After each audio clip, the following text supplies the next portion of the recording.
How does one get rich? You see, a lot of people think it's about money IQ. Money IQ is somewhat important, but really I think the answer is money EQ. You see, money IQ is about knowing how to invest, how to multiply money, how to fund a business, what type of properties to buy. It's all the left-brained aspects of money. Money IQ you can learn in one day. Money EQ can take a lifetime. And money EQ is about your belief structures, your emotional attachments, your understanding of the energy of money. This is why I'm so excited about one of our newest authors on Mindvalley, Ken Honda, who is the most prominent personal growth teacher in Japan.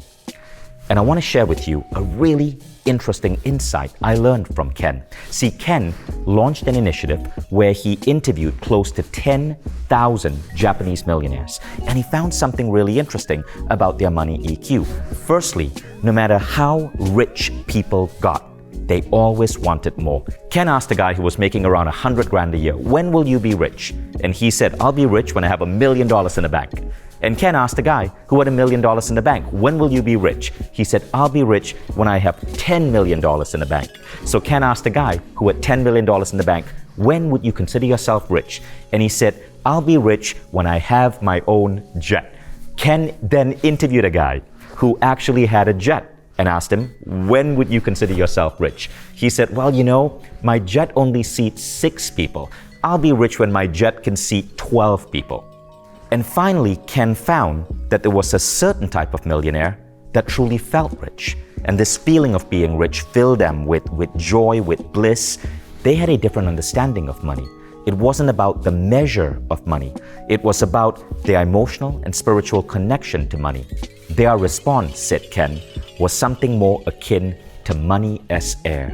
They had the belief that no matter what their intentions or dreams or vision of the world, the right amount of money would flow to them to allow their dreams, their intentions, their visions to become real.